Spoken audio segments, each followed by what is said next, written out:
This is the Georgia Farm Monitor. Since 1966, your source for state and national agribusiness news, and features for farmers and consumers about Georgia's #1 industry, agriculture. The Georgia Farm Monitor is produced by the state's largest general farm organization, the Georgia Farm Bureau. Now, here are your hosts, Ray DeLessio and Kenny Bergamy. And with that, we begin another 30 minutes of all the ag news and information you can handle. Welcome to the latest installment of the Farm Monitor. I'm Ray DeLessio. And I'm Kenny Bergamy. Yes, we're glad you're here, and you'll be too when you see what we have in store for you today. Coming up, overcoming tragedy. John Holcomb shares the incredible story of how the Perry FFA chapter rose from the ashes, so to speak, after a barn fire sadly destroyed all their show pigs. Also on the program, they're a growing problem here in Georgia, and they're costing farmers thousands of dollars in lost profits. Damon Jones on steps you can take if you encounter whiteflies in your fields. Plus, the Monitor travels to Sumter County and spends the day with GFB Young Farmer Chair Dustin Covington. How life has changed for him since taking over the position and what he feels will be a necessity for the program in 2018. These stories and so much more starting right now on the Farm Monitor. Well, no amount of teaching can ever prepare kids for when tragedy strikes out of nowhere. FFA students down in Houston County are learning that life lesson. And thanks to the support from the community, it's been a little easier on them. John Holcomb was in Perry for their first big show since a tragic accident shook their team. Here at the Georgia National Fairgrounds in Perry, these FFA students are getting their pigs ready to show them at the Winter Pig Classic. May not seem like that big of a deal, but for these kids, it most certainly is, especially for kids that didn't even think they were going to get to show this season. It was very hard. That's a phone call I got early that morning that can't forget. It was tough. That phone call? News that the barn had burned down with 55 of their show pigs inside. As you can imagine, the kids were devastated. Weeks of hard work gone. We were, a little over a month into it. The pigs had kind of become accustomed to the students, and we had gotten them on feed really good, and a really good set of pigs. And the kids were, working really hard with them every day, and it's really unfortunate. As an adult, we understand more, but trying to relate that to your child, that, the loss, that's very hard because, all these kids are compassionate in what they do. They're here for a reason. They love having these livestock. It's more than just having the animal to feed and care for. It's a bond that these kids make with these pets, and then you come out here to show off the hard work you put behind it.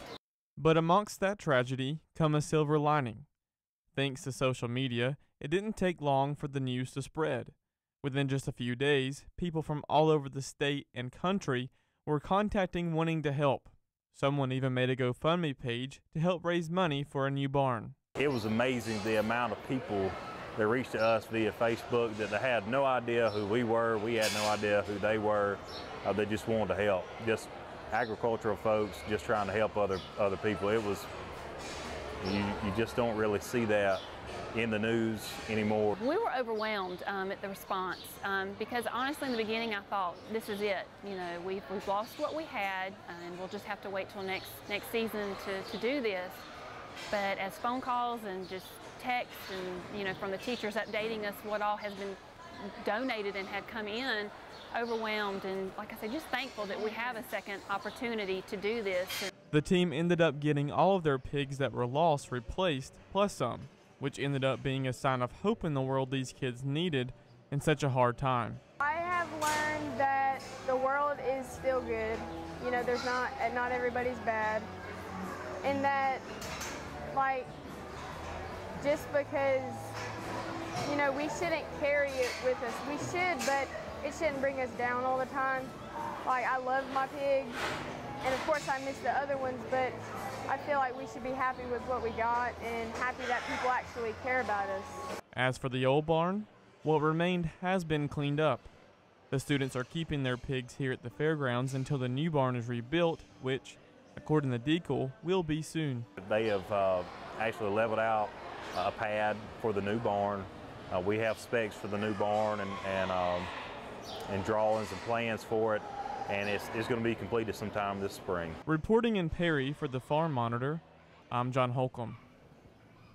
Meantime, peanut farmers from around the state made their way to Tifton recently for the 42nd annual Georgia Peanut Farm Show and Conference. It offered those in attendance the chance to check out the newest equipment and technology while also hearing about the latest research being done at the University of Georgia. It's all in an effort to provide the farmer with tools to make their farm as profitable as possible. Well, it's just update and start the year off and bring farmers together to kind of bottom line, see if they can help tweak their operation and look at the latest developments, technology. We have seed seminars, and there's peanut specialists. The whole entire team will have seminars in there. So if you hadn't had any county production meetings so far, you can be able to go in and hear each one of them give their topics on the research report. This one-day show drew more than 1,300 farmers and 109 exhibitors. Anything from apples to zucchini are at risk of becoming infested by whiteflies, which makes them one of the most problematic pests for farmers in Georgia. Yeah, Devin Jones tells you how they affect crops and what you can do to prevent them. While they might be small in size, whiteflies have become a big problem for producers all around the state. It's a pest they've always been on the lookout for, but that's especially been the case over the past few years. 2016 was a really bad year, one of the worst we've ever seen, and then 2017 was much worse than 2016. And we suspect, it's hard to prove it, but undoubtedly it's related to the very mild winters. While this cold winter will help, it's still not a pest to be taken lightly this year, as once in the field, these whiteflies can do some serious damage as they attack the plant on two fronts. They, one, feed on the plants, pulling out the nutrients and sugars from the plant material itself. They also excrete honeydew onto the fruits and vegetables, which will allow sooty mold to grow. But their principal reason they're causing a problem right now here in Georgia and the southeast is because they transmit plant viruses to those crops. That's why it's so critical to treat infested fields as soon as possible to limit the damage. And if not treated in a timely manner, the population can become overwhelming in a hurry. The first step with most insect problems when you get into a situation where you need to control them is insecticides. And we do have insecticides that are efficacious. Many of them you've got to use fairly early in the cycle. If you let the populations build up, they're very difficult to control. Whiteflies can go through a generation in about 2 weeks. So if you just leave them alone and let them do what they want to do, they build up very large populations very rapidly. Another reason this pest is such a problem for growers is because of their broad host range. They can infest just about any crop grown in the state, which means there is no off-season when trying to prevent this invasive species. It's a season-long, it's a year-long endeavor, and you're not going to come in and suddenly drop some insecticide treatment which will reduce the whiteflies to nothing. You're going to need to be out ahead of the curve. That means it's important to scout your fields and know the signs that there might be a problem. They tend to congregate on the younger leaves in most crops, so that's what they're looking for in most cases, is just monitoring for adult populations. And then later, as the populations build, if you get into bad situations, you'll see honeydew on the plants, which is kind of a shiny, sticky substance. As for the main advice for preventative care, Spark says to keep your fields sanitized and treat a possible infestation in a timely manner. When you're done with the crop, if you're not managing that crop to prevent pest buildup, get rid of the crop. And then in those crops where we do have potential for high whitefly reproduction, don't allow that to occur. Don't get behind. A lot of the products, one of the problems we have with whiteflies is we don't have anything that does a great job on killing the adults. Almost everything kills immature stages. So if you let the population build up, it's very hard to catch up. Reporting from Tifton, I'm Damon Jones for the Farm Monitor. All right, Damon, great job. When we come back, an in-depth conversation with current Young Farmer Chair Dustin Covington. His thoughts on the farming industry in general and what he would like to see from young farmers in 2018.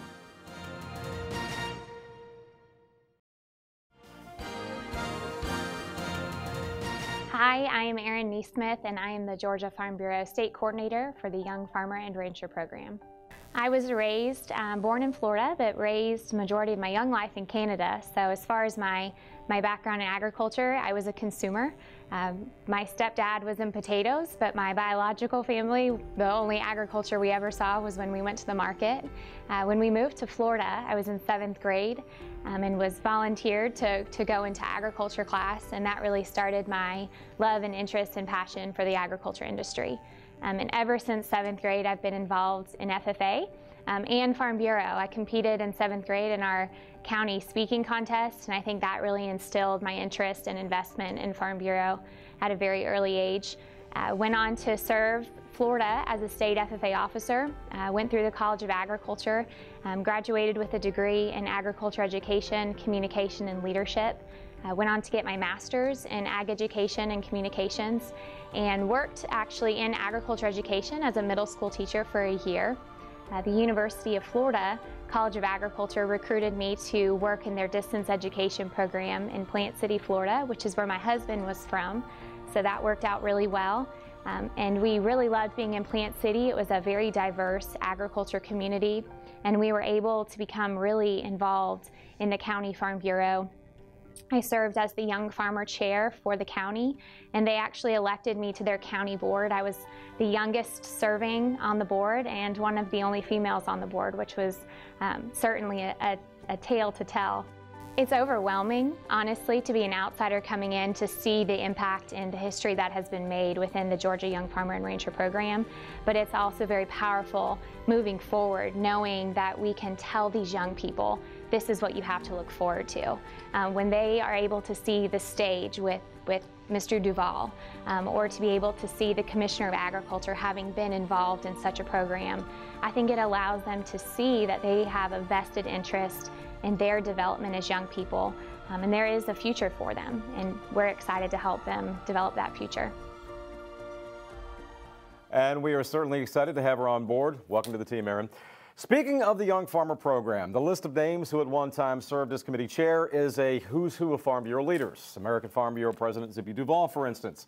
This year, the couple in charge of leading the state's YF&R program is Dustin and Lauren Covington of Sumter County. Recently, the Monitor traveled to the Covington family farm for a one-on-one conversation with Dustin to get his thoughts on being the Young Farmer chair, as well as what he would like to see happen in 2018.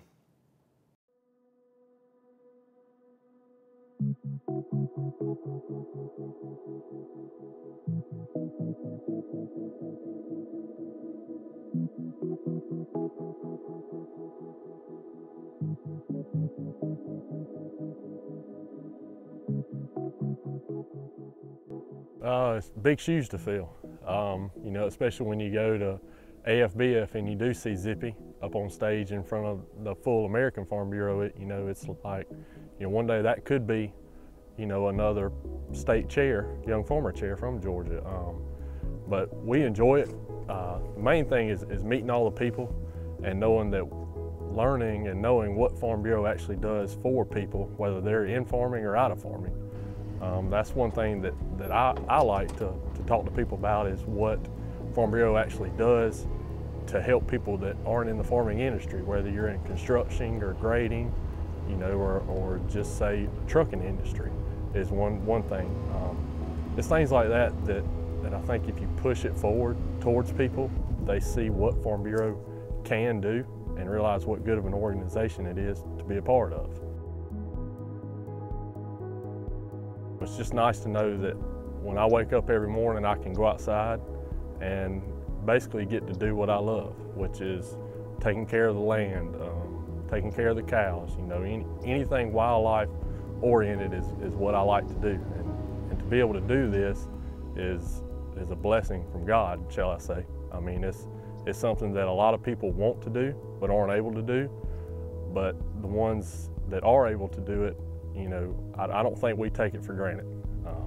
That's something that I try not to do, and it's something that I try to teach my kids, you know, that not everybody has this. Not everybody, you know, can go outside and ride the mule or a four-wheeler every day, or go fishing every day, or, you know, feed cows, pet cows, you know.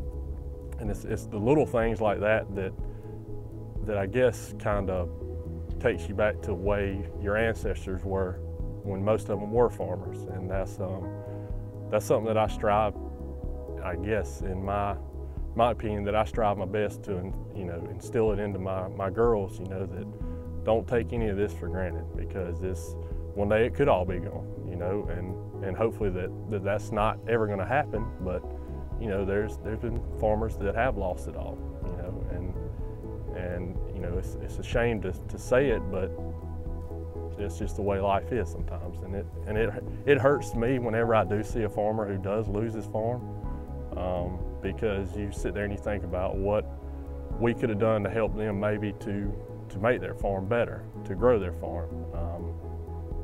And it's gotten to be now where the smaller the farm, the harder it is to make a living off of it. You know, basically you got to have thousands of acres to really make a good row crop farmer. And when you have smaller, like our property's 550 acres, you have to diversify with what you want to do.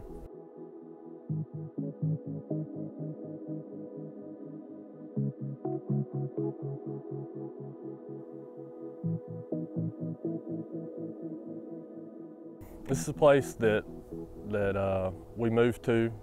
My in-laws bought this place 3 years ago, and kind of gave me the opportunity to run this farm and make it self-sufficient. We came with a business plan of getting this 550-something acres and turning it back into a working cattle farm, and doing quail hunts on it. And you know, here recently we've decided to go on the route of building a barn to which we can do, you know, rent out for weddings, events, or whatever. And we have extra houses here on this farm that we're going to start doing kind of like a weekend farm retreat. And that's something that we're going to try it. You know, if it works, that'll be great. But if it doesn't, you know, we'll move on to the next thing that we can try to do.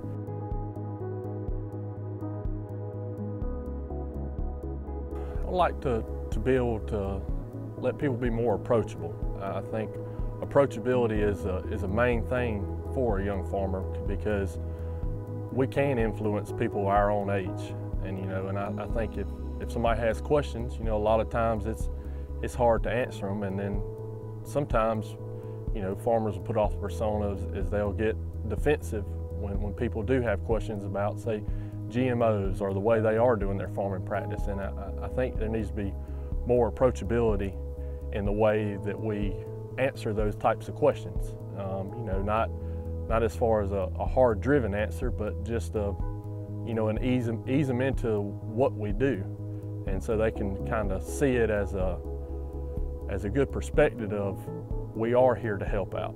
You know, we're not going to put stuff in our own, you know, in our cows that we're not going to eat. I mean, the cows we grow, or the cows that we eat, are the cows that I feed, you know, my family with. People that grow corn, I mean, they eat that corn just as much as anybody else does. And that's one thing that I feel, if we can approach it and be approachable in a little bit different aspect, I think we'll be able to change a lot of people's views of farming. I'll tell you what, just a gorgeous piece of property, and we certainly wish Dustin and Lauren the best of luck in the year to come. Time for our final break. When we come back, we'll wrap things up at the National Bird Dog Trials, previewing the event coming up later this month. These dogs, they are beautiful, they're sweet pets, and amazing athletes.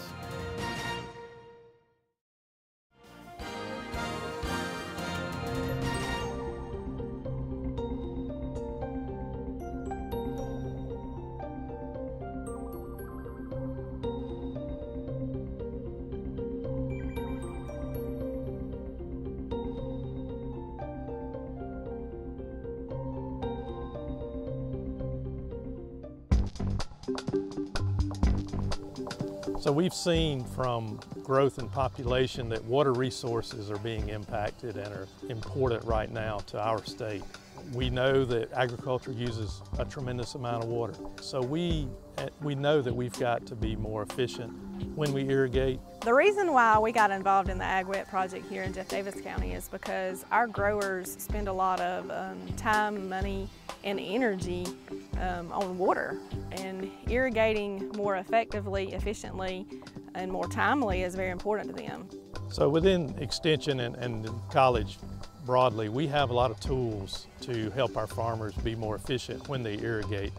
But we needed a concerted effort to get that information out to our county agents and through them to our farmers so that they can be as efficient as they can be when they do irrigate. We know that farmers don't have a lot of good irrigation scheduling solutions available in their hands at the moment. So we want to provide them with a spectrum of solutions from the sensors all the way to the apps. And what we're looking at with this project here is basically the adoption rates, the hindrances to adoption, and talking with the agents and the farmers both via in-person and by surveys to kind of see how we can promote higher levels of adoption of this technology and irrigation scheduling, and if there's anything we can do or change kind of on our end to help increase those levels of adoption. We have a very large faculty base for this team, very multidisciplinary, and we're obviously working with a lot of agents here, you know, and collaborating with them very regularly. And we've also pulled a lot of farmers in on this also to kind of show what we can do when we work across a multidisciplinary team. We constantly interact with our agents on this project through the growing season and even beyond, and we're excited that they were willing to maybe go out of their comfort zone and work with us. Collaboration kind of helps you see the point of view of several different people, and it opens your eyes to something you may not have thought about before. So it gives you multiple right answers for a question, and it gets you to thinking about all the possibilities there are. Finally today, did you know that some of the most beautiful canines are also accomplished hunters? English setters, for example, commonly called bird dogs, are graceful creatures with sharp senses. Charles Denny takes us to a national competition for bird dogs where these athletic animals show their skills. Sensing there's a flock of quail just feet away, this dog freezes, intensely focused, nose straight ahead, body completely rigid. These are bird dogs, with a more formal name of English setter or English pointer. And that's exactly what they're doing here, pointing to the prey.